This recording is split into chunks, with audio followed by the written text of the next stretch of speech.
ガンダムエイジ2の系譜。フリット・アスノが登場し、アンバット攻略作戦、後にコウモリ退治戦役と呼ばれる戦乱を戦い抜いたガンダムエイジ1。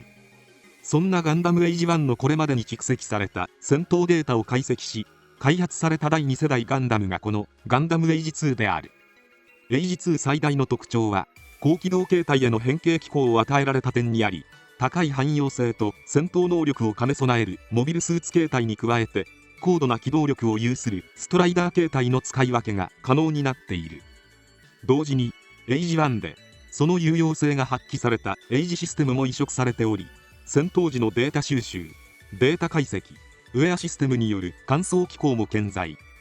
パイロットはフリットとエミリーの間に生まれ、エイジデバイスを受け継いだ青年アセム・アスノが務めることになる。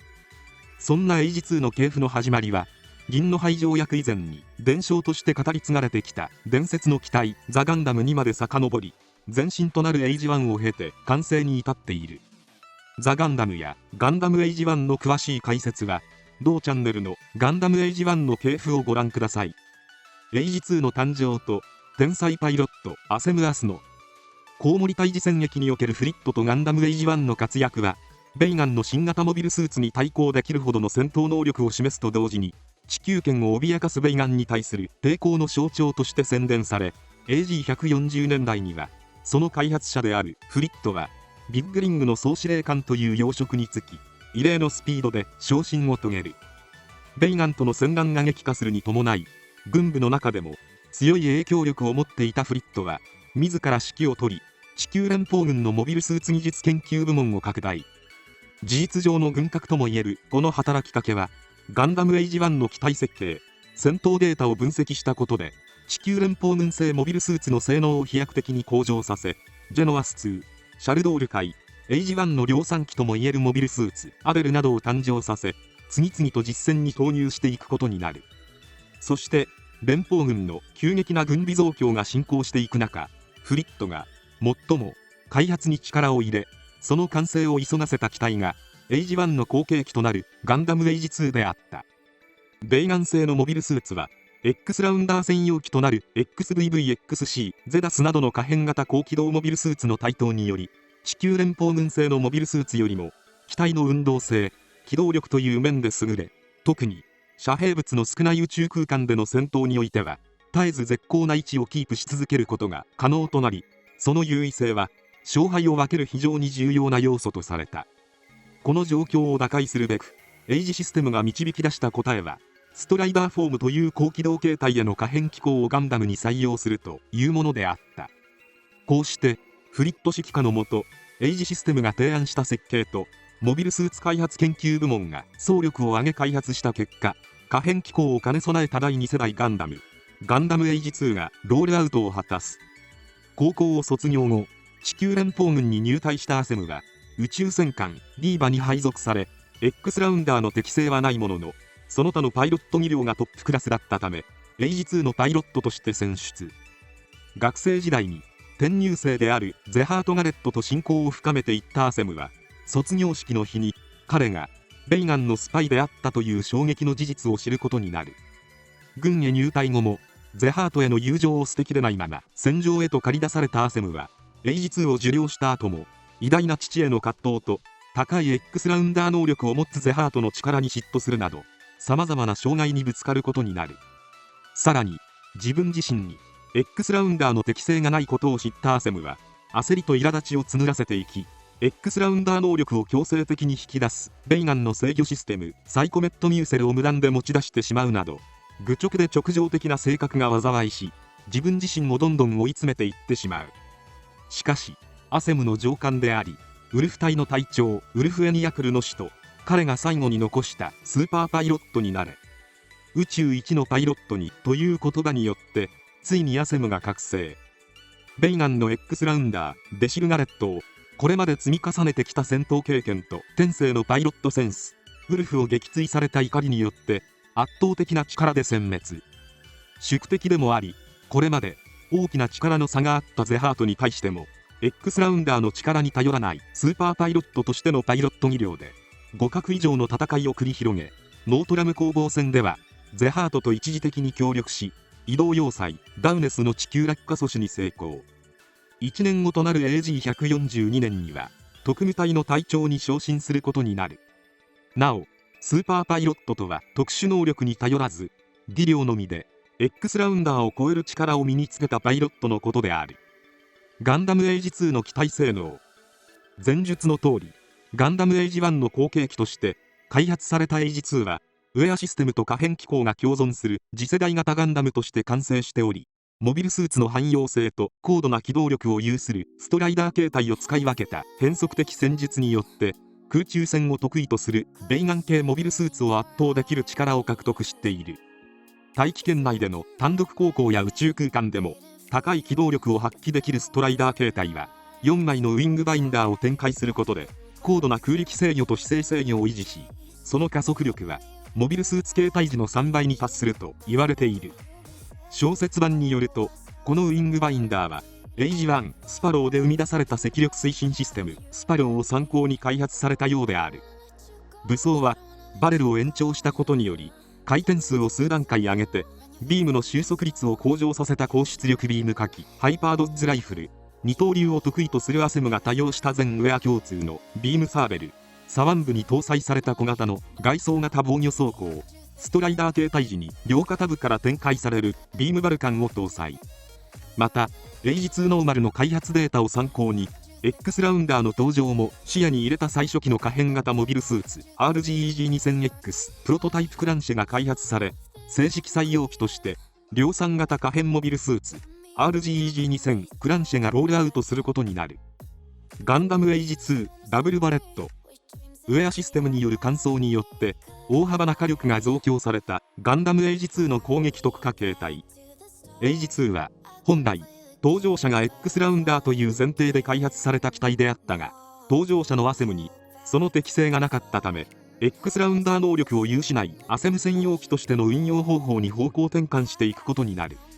この方向転換にメカニックたちも頭を抱える中、エイジシステムはX ラウンダー能力に頼らない物理的な攻撃力の向上というシンプルかつ反射神経と直感力に優れ、二刀流を得意とするアセムのパイロット特性を生かしたプランを提示。これに基づいて生み出されたダブルバレットはベイガンの X ラウンダー専用機である XVVXC ゼバスや XVMZGC ゼイドラとの戦闘データも反映され、アセムのパイロット特性を生かしつつ短期で複数の X ラウンダー専用機を圧倒できる力を持つウェアとして完成することになる。ダブルバレット最大の特徴は両肩部に搭載されたツインドッズキャノンを装備している点にある。重武装の対複数機用兵装ともいえるこのツインドッズキャノンは凄まじい威力を誇る高出力ビーム砲であり、バインダーから砲身を取り外して手持ち式火器としての使用も可能となる。さらに砲身を取り外したバインダー側のキャノン接続基部からは長大なビーム刃を展開可能となり、2門の火器に加えて隠された2振りの長大なビームサーベルの同時使用は瞬時に複数の敵機をなぎ払う威力を誇っている。また通常のビームサーベルも2機装備しているため4刀流による近接格闘戦が可能となっており、脚部には追尾性の高い誘導式のカーフミサイルも搭載されている。ストライダー形態への変形も可能になっており、その際はツインドッズキャノンが正面に向けて固定される仕様となる。その外観がギャプランを彷彿とさせるものになっているのは気のせいではないはず。ダブルバレットで得られた実戦データは RGEG2100C クランシェカスタムのドッズキャノンに影響を与えることになる。 AGE2DC ガンダムエイジ2ダブルブレイド。ガンダムエイジにおける MSV の一つガンダムエイジアンノウンソルジャーに登場するエイジ2の近接格闘戦特化形態。移動要塞ダウネス攻防戦終結後、地球連邦軍第1特殊任務連隊に配属となったアセムは宇宙から地上へと戦いの舞台を移し、それに伴いエイジ2も重力化仕様へと改修が行われた。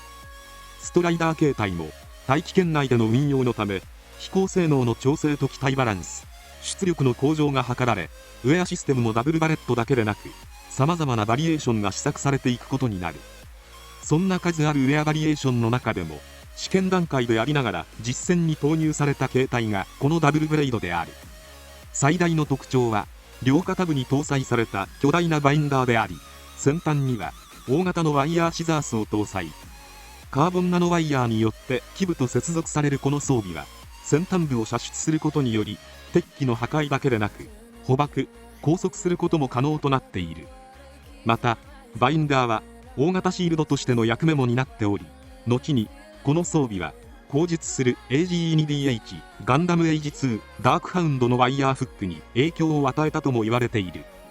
両膝部にはヒートソードが搭載されており、使用時には腕部の手後部に装着し、リアスカート裏側にはビームサーベルもマウントされているなど、近接格闘戦に特化した仕様になっている。さらに手持ち式火器としてハイパードッズライフルも携行可能。 AGEA ガンダムエイジ2アルティメス。ガンダムエイジにおける MSV の一つ、ガンダムエイジエグザログに登場するエイジ2の索敵能力に特化したアンチステルス仕様形態。ベイガンのステルスシステム見えざる傘に対応するために開発されたこのアルティメスは高度な索敵能力を有しており、その性能はモビルスーツでありながら艦艇の索敵能力に匹敵する機能を有している。両肩部に搭載された長距離家電粒子砲アルティメスロングレンジライフルのパーツ内には大型戦艦に匹敵するレーダー索敵システムが内蔵されており、ベイガン機が移動することで発生する宇宙人と呼ばれる星間物質を探知することでより正確な敵機の位置を索敵可能となっている。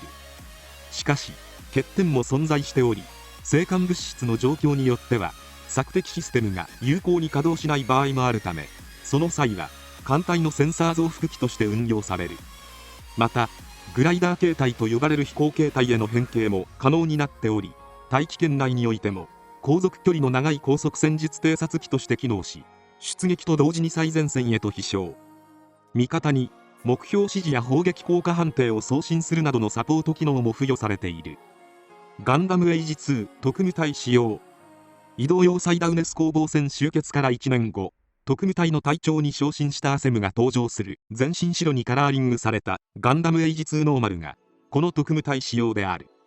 この仕様は亡きウレフの意思を継ぐというアセムの意向によるものであり、白を別の色に染めることは誰かの意見に染まることであるため、白以外の色に染めることは絶対にしないというアセムの決意の表れでもある。機体性能や装備はガンダムエイジ2ノーマルと変わらず、 AG151 年特務隊の任務で消息不明となった艦艇の捜索に向かった際、エグザ DB を守護する巨大無人モビルスーツシドと交戦。奮戦するもアセムの実力をもってしてもシドの圧倒的な性能の前に力及ばず、エイジ2特務隊仕様は大破。エイジデバイスとエイジシステムのみを残してアセムは消息不明となってしまう。ガンダムエイジ2ダークハウンドとキャプテンアッシュの誕生。シドとの激闘後消息不明とされていたアセムは瀕死の重傷を負うも、暗礁中域を拠点に活動する宇宙海賊ビシディアンに拾われて一命を取り留めていた。この時大破したエイジ2もビシディアンに回収されており、廃棄同然であったところマッドーナ工房で独自の改修が施され、ガンダムエイジ2ダークハウンドとして生まれ変わることになる。また当初アセムはロマリーとの間に生まれた息子キヨと結んだ一緒にいるという約束を果たすため地球に帰還するつもりであった。しかしビシディアンの頭目であり元地球連邦軍の軍人であるキャプテン・アングラッゾから海賊まがいの行為やベイガンとの内通を行う者など、一部の腐敗した連邦軍の真の姿や戦争の勝敗を左右しかねないエグザ DB の存在を知らされたアセムは、これまで信じてきた軍を離れ生まれ変わったダークハウンドと共に海賊としての道を歩むことを決意。それは正規軍からお尋ね者になることを意味しており、アングラッゾの後を継いでビシディアンを率いる立場になってからは、アスノ家に危害が及ばないための配慮としてキャプテンアッシュという偽名を名乗るようになる。キャプテンアッシュが頭目になってからのビシディアンは、ベイガンと秘密裏につながりを持つ連邦軍部隊への襲撃や大規模戦争、大量虐殺が発生しないよう連邦軍ベイガン双方を標的にパワーバランスが保つよう行動を開始している。後にベイガンとの戦乱が激化していく中で、息子であるキヨや父であるフリットと開口。ベイガンに対して強い憎悪を抱き、ベイガンは殲滅すべきという考えのフリットに対し、キャプテンアッシュとして世界の裏側からその実情を目の当たりにしてきたアセムは、この意見に真っ向から対立。キヨもまたベイガンと分かり合えることを信じ、独自の道を歩もうとしていた。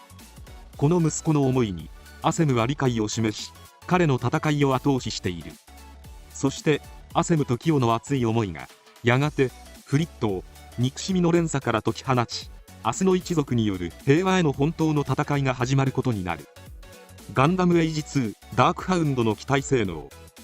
前述の通りビシリアンとマッドーナ工房によって改修が施され、キャプテンアッシュの愛機として戦場をかけたダークハウンドではあるが、当初はアセムの蒸気ではなくビシリアンの次期キャプテンと言われていた青年ウィービック・ランブロの蒸気として運用される予定であった。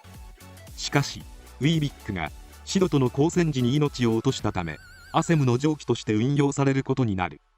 そんなガンダムエイジ2ダークハウンドはガンダムエイジの世界において初めてエイジシステムの力を介さずにガンダムに対して大規模改修が施された機体でもある。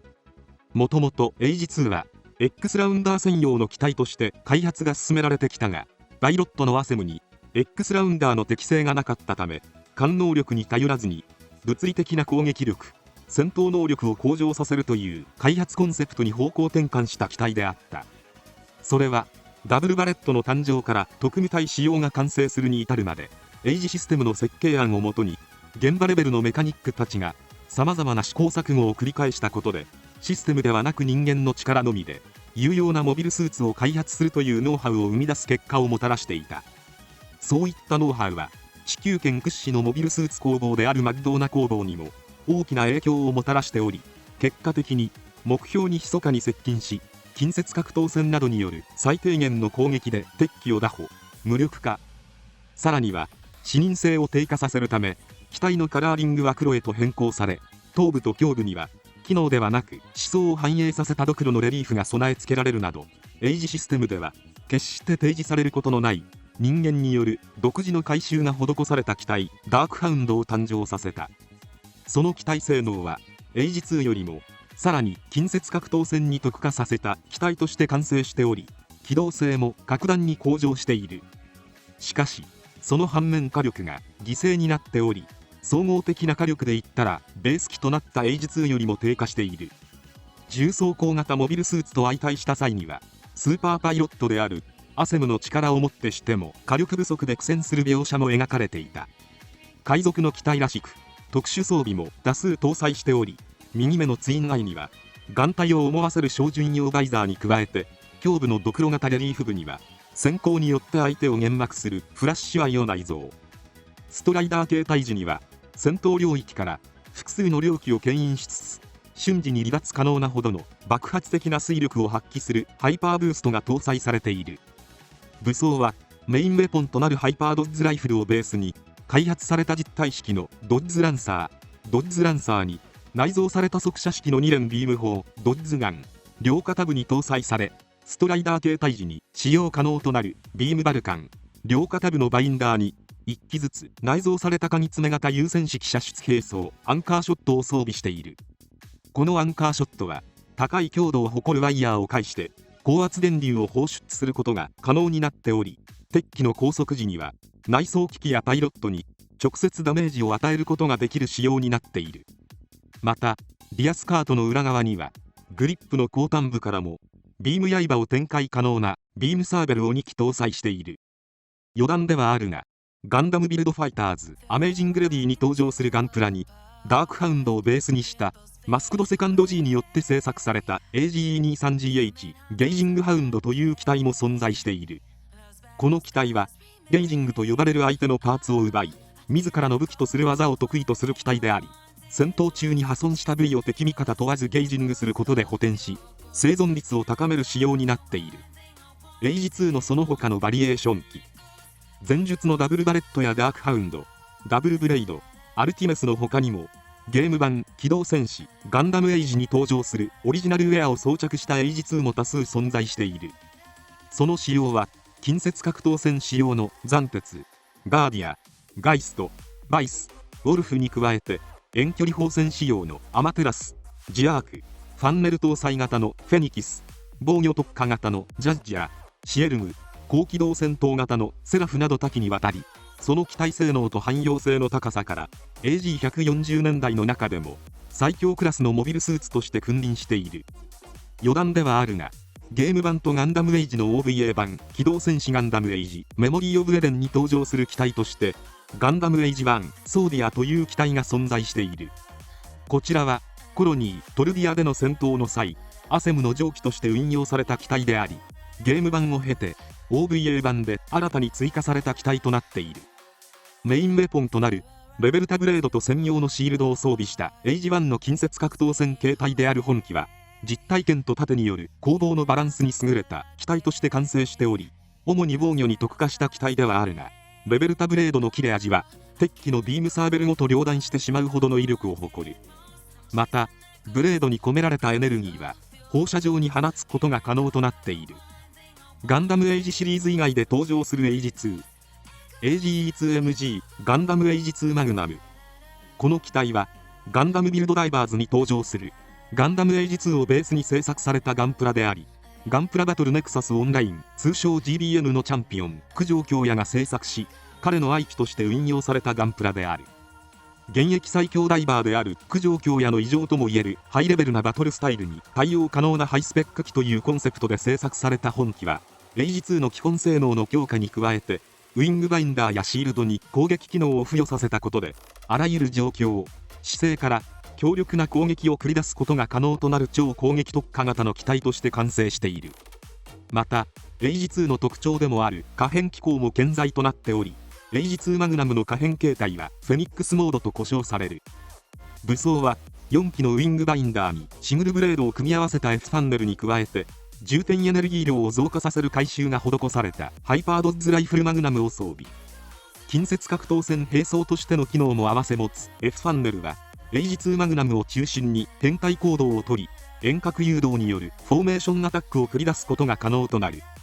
高速飛行形態であるフェニックスモードでは爆発的な機動力だけでなく、機種部となるハイパードッズライフルマグナムを本体直結式のパワーバイパスに変更することで超高火力の射撃を行うことも可能となり、エネルギー消費は激しいもののあらゆる戦況に対応可能なハイスペック機となっている。さらにシグルシールドに F ファンネルを集約させ膨大なエネルギーを収束することで巨大な光の剣を形成可能となっており、これを振り下ろすことでガンダムエイジ2マグナム最強の必殺技 EX カリバー、ガンプラの解説書では EX キャリバーを放つことができる。なおチャンピオンである京也が自らの素性を隠して活動する際にはガンダムエイジ2マグナムにアウターパーツを装着させ、ガンダムエイジ2ダークハウンドに偽装してバトルに挑んでいる。 AGE2MGSV ガンダムエイジ2マグナム SV バージョン。